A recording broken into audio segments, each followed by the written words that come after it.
Pertanyaannya, bolehkah saya membunuh orang yang menghina Nabi SAW? Kalau kita kembali ke dalil, boleh.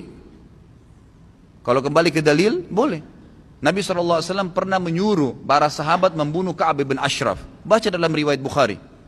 Kenapa? Ka'ab bin Ashraf ini selalu menghina Nabi SAW. Selalu menghina Nabi. Apa kata Nabi SAW? Siapa yang mau bunuh orang ini buat saya? Ponakannya Ka'ab mengatakan saya. Lalu pergilah mereka lalu menyelesaikan 3-4 orang pergi membunuh Ka'ab bin Ashraf. Waktu mati pimpinan yang jahat ini, semua pengikutnya dari orang Yahudi yang tadi mencaci Nabi SAW ketakutan, berhenti, redam. Karena kepalanya sudah mati. Itu banyak contoh berhubungan dengan masalah itu. Ini bukan saya ajar anda ini supaya keluar dari masjid ini lalu berperang, bukan. Tapi kita harus adil, proporsional kita di sini. Artinya kalau memang saatnya membela agama, ya membela agama. Gitu kan? Jangan tetap saja kita lemah. Masuk dalam hadis Nabi SAW, hadis sahih. Kata Nabi SAW, yushaku an tada'a alaikumul umam kama tada'al akalatu ila qas'atiha. Nanti ada tiba saat di mana kalian ini akan dikerumuni oleh al-akala. Al-akala ini bisa berarti dua. Yang pertama berarti serangga kecil atau ulat kecil yang memanggil teman-temannya untuk mengeroyoki satu makanan. Dan kalian tuh makanan itu dikeroyoki oleh serangga. Biasanya kalau ulat sudah makan makanan, yang punya pun tidak mau mengambil lagi karena dianggap ada bakterinya, gitu kan? Jadi begitu dikeroyokkan sampai nanti habis makanan itu.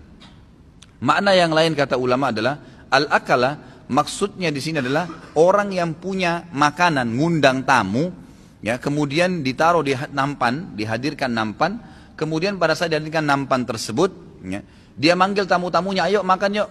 Di makanan nampan ini, kalian nampan makanan itu dan ini semua adalah umat-umat selain kalian mengurumuni kalian.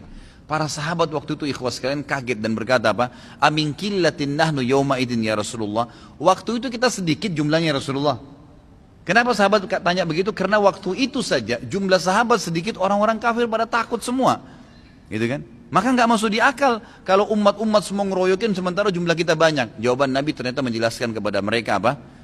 La bal antum kathir, tapi kalian banyak pada saat itu, bukan sedikit, banyak. Bahkan sebagian ulama hadis mengatakan perkataan Nabi SAW bal antum kathir artinya kalian lebih banyak daripada musuh kalian. Sekarang jumlah manusia 7,3 miliar, umat Islam itu kurang lebih 3 miliar.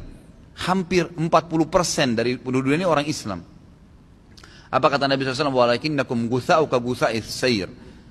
Tapi kalian seperti buih di air, di lautan, dibawa oleh ombak. Busa-busanya tuh air, kalau air biasa bergaram seperti itu kalian. Banyak tapi nggak ada gunanya. Diombang-ambingkan sama ombak. Lalu kata Nabi SAW yang mengatakan di sini, dan Allah akan masukkan dalam hati kalian al-wahan. Ada wahan pada saat itu. Para sahabat mengatakan, wamal wahnu ya Rasulullah. Apa itu wahan ya Rasulullah? Yang menjadi penyebab utama kami waktu itu seperti buih di lautan, banyak tapi nggak ada kekuatannya. Ya, kata Nabi SAW penyebab utama adalah wahan. Sahabat bilang apa itu wahan? Kata Nabi SAW dua riwayat. Satu riwayat Bukhari, satu riwayat Abu Daud.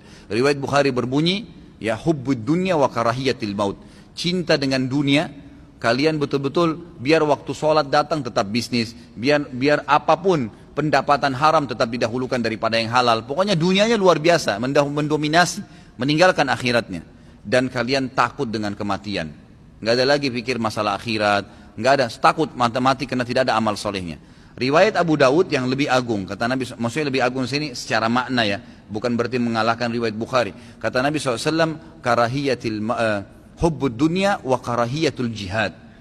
Cinta sama dunia dan benci dengan jihad. Benci dengan jihad. Jadi benci membela agama Allah Subhanahu wa taala. Ini yang jadi masalah buat umat Islam sekarang.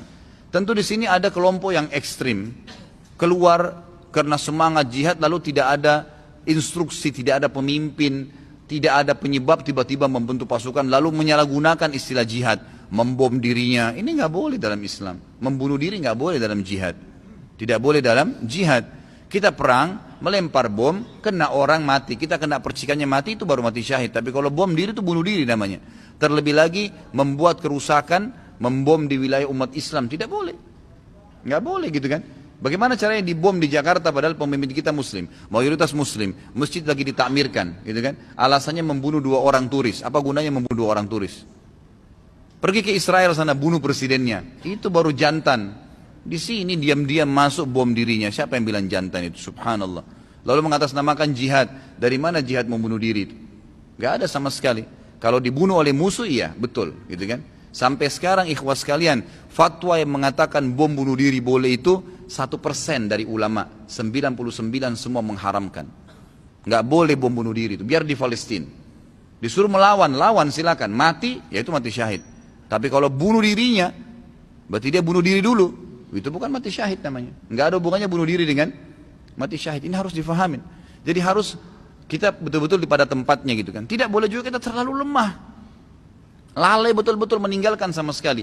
Artinya kita punya kesiapan, punya pemahaman ilmu. Kapan dibutuhkan kita akan siap untuk membela agama Allah Subhanahu Wa Taala. Kan begitu. Ini yang dimaksud. Jadi kalau ada orang mengatakan Islam dikembangkan dengan penuh darah, katakan iya dalam beberapa keadaan dan yang lainnya enggak. Karena yang kami junjung adalah kebenaran.